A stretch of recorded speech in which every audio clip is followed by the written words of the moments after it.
What we're asking, and what districts across the state are starting to talk about, is what would it mean if we actually got more funding? What would we do with it? And we're rarely in that place to get to think about that, so sometimes it's kind of hard. But the statewide organizations are asking to think about, what if there was funding at the middle level? What if there was funding at a quality education level? So if there were these additional funding, and we got the middle bar, the middle graph bar, that would be about an additional $9 million to Salem-Keizer School District. If we go to the far, I think it's about additional $52 million. Now, $52 million we could do something with. I decided yesterday I think I could spend it, put it in a spending plan by noon. How about that? But so I'm going to ask you to think in terms of what would be the things that we would do if we really did get quality education funding. So second part of the assignment, that's the background. Here's the assignment. You have a second sheet of paper, and I'll give these back to you guys, that has 4 different priorities. What we've heard a lot about is that if there are additional dollars at the state level, they will come to us in what's called a school improvement fund. That means, I've done this before, they've done this in the state before, that means they come with some strings attached. Like, you have to spend it in a certain number of areas. In the past, I think it was around elementary reading, or I can't remember what it was. It was about 8 or 10 years ago we had a school improvement fund. Right now, if we have a school improvement fund, it's looking to shape up into 4 buckets, and they're very broad. We don't have definitions of this yet. So you get to think about these as broadly as you'd like. One is more learning time. There's a big push to lengthen the school year. More learning time could also be more learning time for certain students. Student health and safety is another bucket. Well-rounded education, another bucket. Class size and more staff is another bucket. The class size, what I see across the state as the political will around this is around K-3 class size. And but I also know that we're trying to broaden it to be for, especially in places where you can't increase or decrease class size because of space. It is more staff in a building helpful if you can't get those lower class sizes. So that's why it's class size and more staff. So, and we'll come back to this again, so I'm not going to give you a ton of time, but what I would really like you to do is to brainstorm what sorts of things would we want to do in each of those buckets.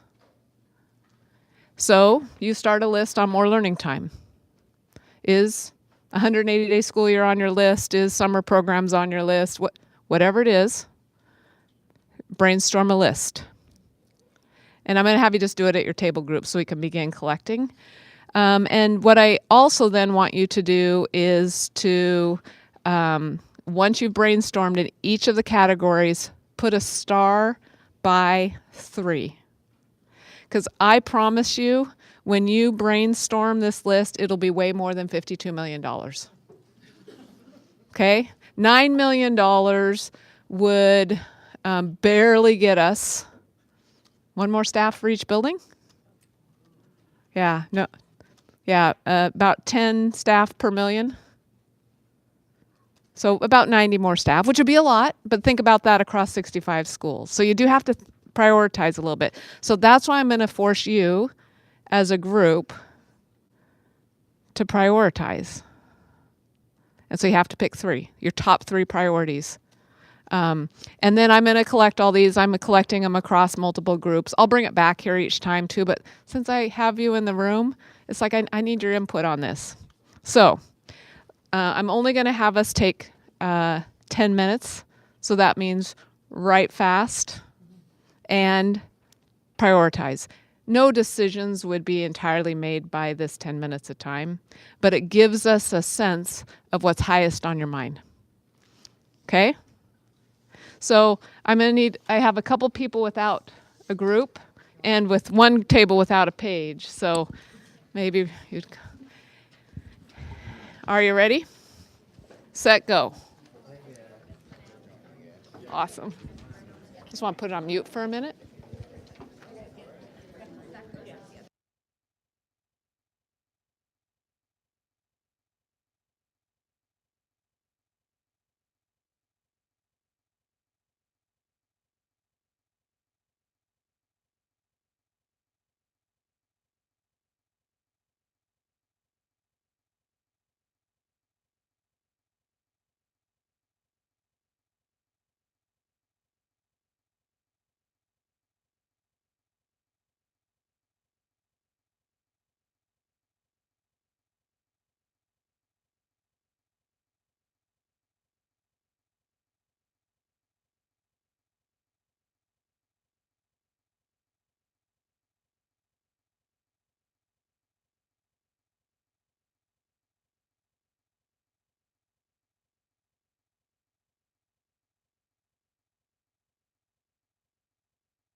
Okay, I'm going to bring us back together. That's really hard, isn't it? And fun to think about. So here's what I'll tell you.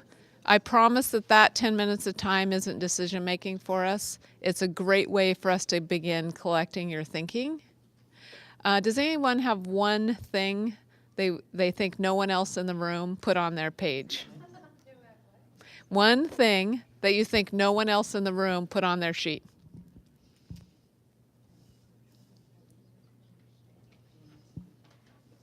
Yes. Suicide prevention. Raise your hand if you put suicide prevention on. Yeah, nice. Raise your hand if you think you have something that everyone put on their sheet. Yes. Reduction in class size. Reduction in class size. Raise your hand if reduction in class size is on your sheet. Raise your hand if reduction in class size was not on your sheet. Did you have something? Did you have a reason? Mm-hmm. Yeah. So you wouldn't put more adults even in those classrooms, or did you put? You did not put. We didn't put it yet. Okay. Yeah. Well, and then when we get in declining enrollment, that's part of the reasons those other districts are having cuts. So we don't want declining enrollment either. It's a tricky thing. Isn't it interesting, though, to think about the perspectives of what we could do if there were additional dollars? So I just got these 4 buckets and this graph, this spending graph this week. So I'm going to take this collection of ideas. I had some time with administrators yesterday. I'm going to take their collection of ideas, and I'll come back around to share what's on the list. I've got to, by March 1, fill out a poster that says, here's what Salem-Keizer would do with additional money. It won't be an exact plan, but it will state some things about what Salem-Keizer would do with money in order for us to advocate with the legislature about what we would do. All the decisions around any additions are made through the budget process. So if you see something on that list and think, oh my gosh, what is she thinking? Which I'm sure you wouldn't, but because it's usually pretty consistent. Don't think that we've made final decisions. This is all about advocacy, and for us as an organization to also think about how do we really think about what would we do with additional funds in order to meet student needs. So yes. Money attached to staffing in a bucket. Yep. Does that money include proper training for that staff, or is that more money coming from a different bucket? And I think that might have been what some of them were touching on, that sometimes extra people isn't necessarily helpful when they don't know what the heck they're doing. And I mean that in the most loving of ways, because I think they try, but they just haven't been equipped. Okay, so yeah. Would you, those of you that want that on your sheet somewhere, would you just make a note of that? Because I do think that's a really important point. In how school improvement funds have worked in the past, it wouldn't be limited to just salary. Sometimes school improvement funds could be used for training of staff in order to. So put that down as a note on your sheets, because that's a really important point. And the way I've seen those funds work, it's not been that limited. They try to make it broad. So if you hired more, let's say, instructional assistants, and they needed 5 days of MAT training, you could put the extended earnings in that bucket as well. Yep. Okay, anything you want to be sure to tell me before we move on? Okay, just leave those there. We'll pick them up at the end, or you can hand them on your way out the door. We're going to really switch gears now into boundaries. Sorry, I got to talk about more money. You get to talk about boundaries. Awesome, thank you. So, here we are. For those of you who haven't been, how many people are up to speed on where we are in the process? Either read it or, okay, well, not everybody. So, we can do a quick recap. So, as part of the bond process, right, we as a district had to size our ask, and we've talked about that. We spent a lot of time keeping you up to speed on that. Part of that process, I'm going back to that because it's important to know, that based on ORS 195, 110, if you want to look it up, we as a district, part of our due diligence is to not just look at build options, right? You can't just ask for more money without also realizing that there are other options to deal with capacity issues. One of the other options is boundary changes, right? If you have two schools and one's full and one isn't and they're the same level. So way back when we had a facilities task force, they looked at all of those options, and there were lots of recommendations around, well, instead of adding classrooms at, let's say, a Candelaria, which is really landlocked, maybe if that was over capacity, you could look at adjacent schools, surrounding schools, and maybe make some boundary adjustments. And so you take that process forward. Now the bond's passed. We have schools that we've identified, 29 schools, you may remember that number, for capital construction projects. Now every school will receive bond dollars, but there's 29 schools that will actually be expanded or enhanced with additional classrooms, right? But there are other schools beside those 29 that also need to be reviewed for boundary adjustments. And so we initiated a task force under Superintendent Perry's guidance in September, late September, the boundary adjustment task force, boundary review task force. For about 40, 45 volunteers, staff, community members, across the board, parents, advocacy groups as well, and spent almost weekly evenings for the next two plus months. Really looked at everything from top to bottom. One of the superintendent's charge was to really make sure we take a look at what our future student population projections are out 10 years, because these bonds and boundary adjustments are really a 10-year horizon, not a 15 or 20-year horizon. It's just the last 10 years of the 20, you have to make so many assumptions that it's not as predictable as the first 10. And so the idea here is to take a look at the future enrollment projections, but also how much capacity will we have post-bond, right?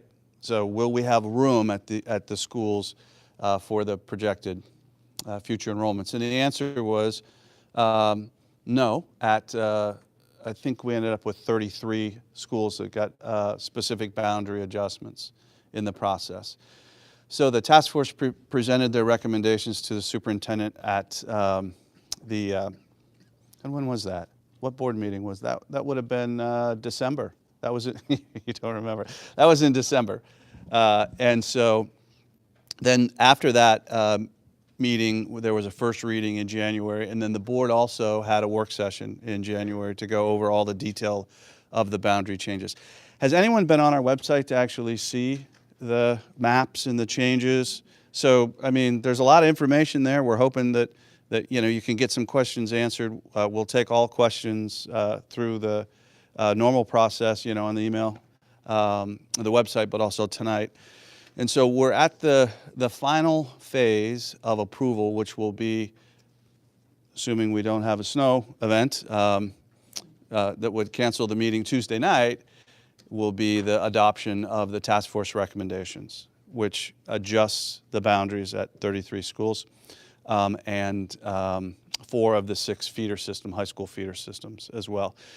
So what that means is the fall of 19 is a pretty big marker for the boundaries, right? And the way that one of the task force recommendations, how many people, again, I'm sorry, I like to see the arms go up. How many people have been involved in boundary changes in the district or in any other district?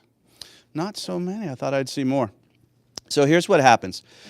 Typically, when there's a boundary adjustment, right, a boundary change, we have what's called continuity exemptions, where what we'd like to do is provide the opportunity for students who are about halfway through their career at any level to stay, right? So if you're you're going to be an incoming 4th or 5th grader, we want you to have the opportunity to stay. It's called a continuity exemption. So instead of going to the new boundary, you would stay at your current school, right? Typically, what comes with that is no transportation, or what doesn't come with that is transportation, another way to put it. So the task force asked the district to take a hard look at that, because really, is that an option for families who don't have the means to transport their kids to schools, right? So that was one of the task force recommendations, besides the boundary changes, was take a hard look at transportation. And so Staff took a look at that, and basically we presented our response to the task force recommendation to the superintendent at the board meeting, where for 12 buses and bus drivers and associated support, the district can provide transportation for continuity exemptions, right? So that's a good thing. The board will consider that as well. That's the way, so transportation is kind of a given, assuming the board will approve that next Tuesday. The way that we're implementing these boundary changes is slightly different than we've done in the past. Okay.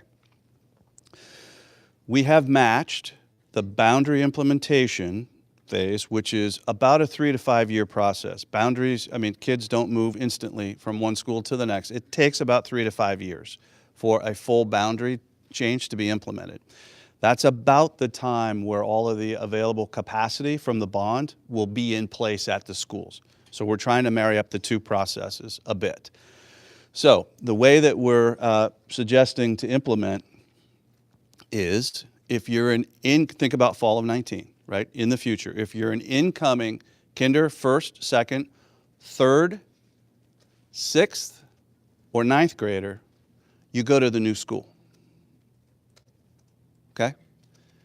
Which means if you're an existing, or you're an incoming fourth and fifth, seventh and eighth, 10th, 11th, and 12th, there is no new school for you. You stay at your existing school, right, or your current school. That's slightly different. So we're not saying there's a continuity exemption process. We're saying this is how the boundaries are being implemented, right? And transportation goes both ways. So part of that is to reduce the shift of students, because that changes the number and drops the number of students who would actually be moving, right, next year. That has really big impacts for schools like North, which will be under construction. And without implementing this way, the worst case scenario would have pushed over 400 students into North while it was under construction. In this scenario, it's kind of almost cut in half, right? Same with South, same with, so basically what's happening is there will be relief for McKay, right, of students leaving, and there'll be relief for receiving schools because it won't be as big of an impact. So those are some of the benefits of doing it that way. And so we think that it's really going to be, it's not an exact science, right? Because there'll be lots of students or parents who might want to choose to apply for an in-district transfer. That process is still as it is. So in other words, if you're an incoming fourth or fifth grader and you want to go to a different school, actually it's probably your parents who would want you to go to a different school, they would apply just like any other in-district transfer, and they'll be handled that way. One of the other recommendations that the task force had for us was, how about you take a hard look at the in-district transfer process so that we don't inadvertently overcrowd schools by approving in-district transfers without taking into account the future student enrollment projection and future capacity.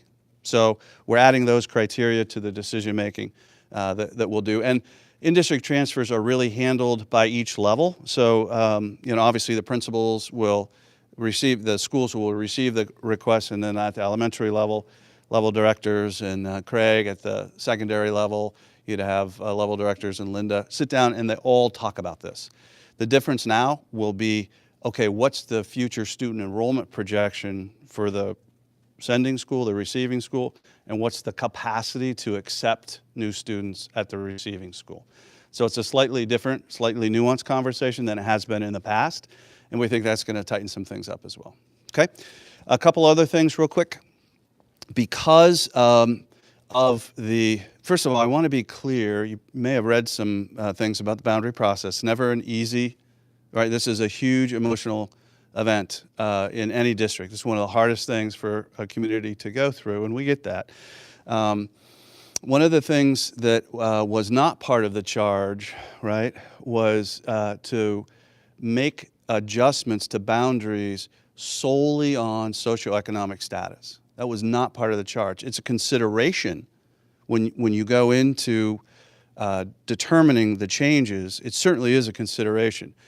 What we really needed to do, part of the charge, was make sure that we have the capacity in the schools and that we have the balance of enrollment over the next 5 and 10 years. That's what we focused on, is balancing enrollment projections with capacity. Because how many of you are in overcrowded schools, right? Really, I thought I'd see more hands than that. Well, good for you. So here's the deal. We don't think that overcrowded schools are a good thing, and neither does our community, because they supported a $619.7 million bond, right? So it's on us to make sure we get that capacity in place and that we don't overcrowd ourselves in the next 5 years, because that capacity is supposed to last for a good 10 years, right? So that's kind of where we've been. There were a couple changes that really needed to be called out with respect to boundaries. One of them is Miller Elementary. Is anyone from Miller here? No? Okay, Miller Elementary, one of the things that the task force took a hard look at was, if we do nothing with Miller, there'll be 135% over capacity in 10 years. Okay? Now, from a percentage standpoint, sounds like a lot. Well, from a student standpoint, that's about 125 kids over the school capacity, right?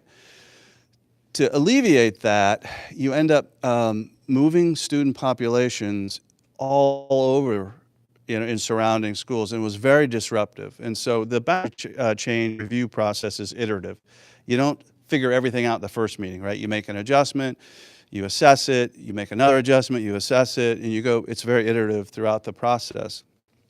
At the end, the task force really took themselves on and said, hey, look, the goal isn't to try and get every one of these stats to 100% capacity, because to do that, sometimes you'd have to move 3 kids, right? And if really one of the driving principles is to minimize disruption to the greatest extent possible while still meeting the superintendent's charge, then maybe we ought to take a hard look at a school like Miller, because it's one of the smaller schools in the Northeast Corridor, elementary. It's in one of the fastest growing areas. Maybe instead of moving the students to different schools, we need to add to Miller, which wasn't one of the 30 or 29 schools in the bond, for classroom additions. And guess what? That went forward, went to our Community Bond Oversight Committee as well, with concurrence back to the board to say, you need to add classrooms at Miller. Instead of moving the kids, just add more capacity. So I just share that as an example where you can see how the bond and the boundaries actually do go together in this process. And we'll schedule those additions, assuming that the board approves that next Tuesday. We'll schedule those additions for Miller, which will be a good thing. All right, so that was how we got to where we are and what the next steps are. And I'd be happy to take any questions. Yes, here and then back. How do you account for new housing growth? Mm-hmm. I also work at Crossler, and that's one of the things that I know you can't really be psychic. I mean, with all this housing going up, you kind of go, okay, are we going to get 200 new kids or not? Mm-hmm. And I mean, do you guys just project into your plan that it's possible we'll get this many kids? Yes, we do. As a matter of fact, that's a great question. So basically, if I can, you asked me if I was psychic, really. That was the question. No, it was how do you project growth, and do you take into account, future developments and how many kids that might actually produce for any given school? And was that taken into account in the boundary process? The answer is yes. We used projections from Portland State University Research Center, and also we hired a firm called Flow Analytics, and they're planners, demographers. They take into account all of the growth projections, the permits that have been either issued or applied for, and everything within the urban growth boundary is taken into account. One of the assumptions is that all of the developable land will be developed in the next 20 years, right? And so that's an assumption that we look at when we say, where are the high growth areas? And what does that mean for like a Miller, which is where we had just talked about, but also in South Salem, Deep South, in your area, the growth isn't so much in the first 10 years, it's in the second 10 years, at least the projection. So, and I'll get to you in a second. And the way we monitor that is every year, right? Every year you have a projection, what's the reality? And so if we need to adjust during the course of the delivery of the bond, we've got some flexibility to do that. Great question. Yes? My questions are around the kids who are moving, which kids are moving and not moving for 2019. I feel like you answered this before, but I can't remember the exact answer about siblings of Uh-huh. a fourth grader. If they have a second grade sibling, do I recall that they would need to go through the IBT process if they're a sibling of a kid who could continue? Yep. That's correct. Okay. Oh, no, no, no. I'm just agreeing that I'm hearing you. Yeah, let me answer that question. So let me repeat the question. So it's basically during the boundary adjustment, what about siblings? How are we handling siblings? So let's say I've got a incoming second grader and an incoming fourth grader at the same school. The second grader would go to the new school. The fourth grader would stay, right? Then it's like, well, but I'd like my kids at the same school. So this is how we're handling that, because it's important, right? What we're saying is the school that the incoming second grader would go to, the fourth grader can go with the second grader, but you go to the new school, you don't stay at the existing school, right? Because we have to implement this boundary change in 3 to 5 years, not 5 to 7. Make sense? And transportation is provided, right? And transportation is provided now because we've already solved that one. Okay? Great question. Add something? Yeah.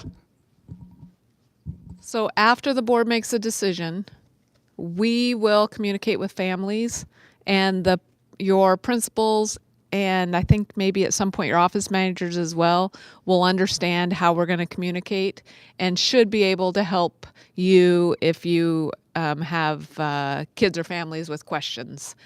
We spent quite a bit of time last week with principals, making sure we understood the process. So we'll send letters out, and you won't have to do the communicating out of your classroom. It'll come centrally.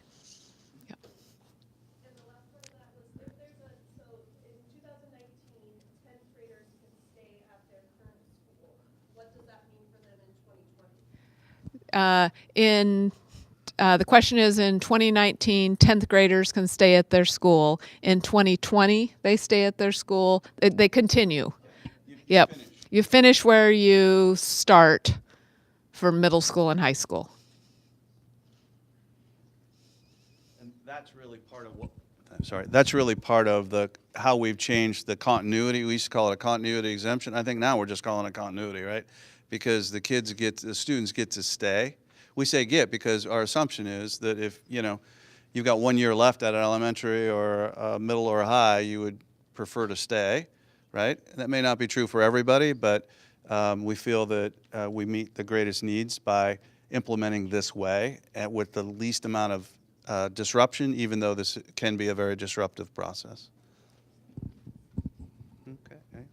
Yes? I have a question because it came to my attention from another teacher, the recent day's article in the Statesman Journal about the boundaries not providing diversity in some of like West Salem and Sprague as far as being very, well, something going to be very white.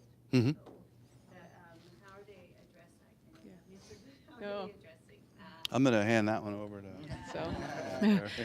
So you're referring to the article that came out in the Statesman Journal about not being ready for diversity or not increasing the diversity in some schools.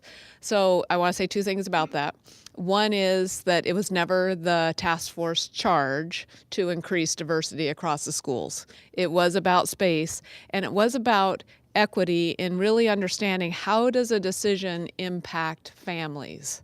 And that's why we really took a hard look at transportation for the continuity, not exemptions. But so if one of the things we really heard when we were out, especially in that Four Corners area, is that if you're saying I can have a continuity exemption and my daughter can stay at her home high school, that doesn't do any good for me if you can't transport me. So that's the way we were trying to look at impacts through that equity work versus it was not the task force job to try to increase diversity across schools. That would be like transporting kids further to increase diversity. Would you take a school like Highland and send them over the river in order to increase diversity? Well, no, actually Highland belongs in their neighborhood school to attend Parish and North. That's their neighborhood.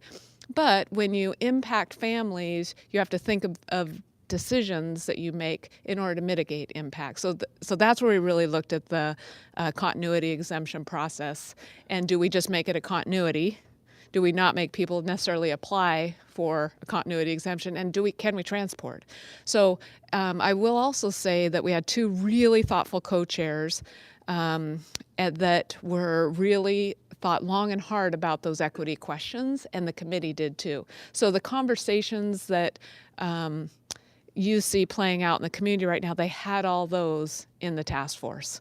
And the other thing we did in that task force group, we were really sure we represented our students.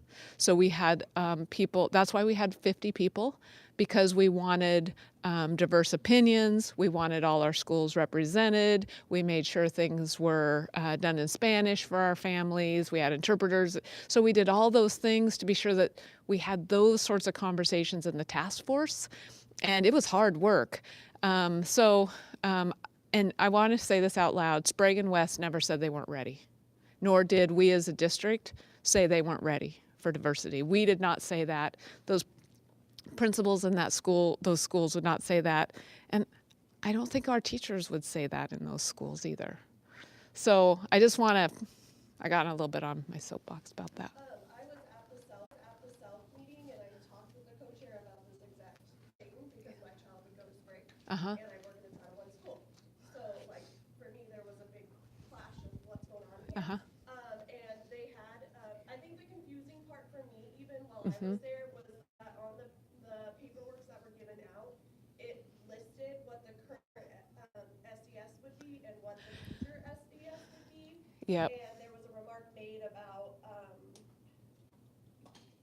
not that they weren't ready, but that they heard the message that that was important, but it didn't explain what that meant. And I Got think it. that got taken in some context. But the discussion I had with the co-chair was really enlightening because as a Title I teacher, hearing another side of the world, it felt like, look at families and neighborhoods and schools. Yeah.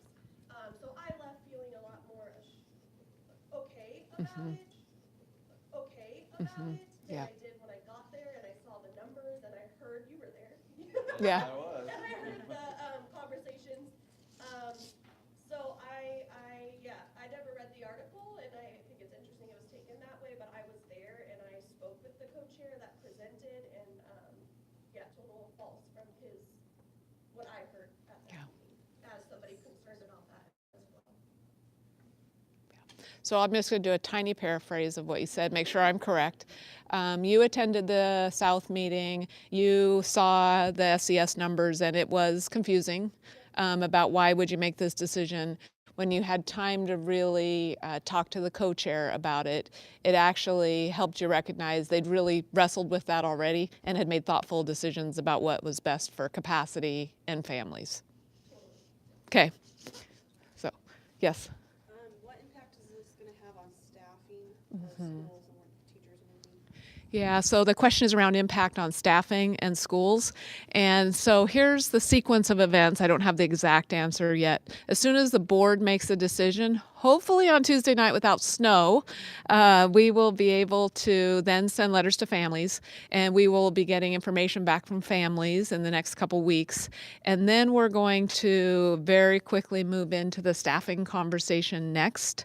We're hoping that before spring break, we will have staffing sheets rolled out to our schools, which is about the same time as we usually start talking about staffing. Maybe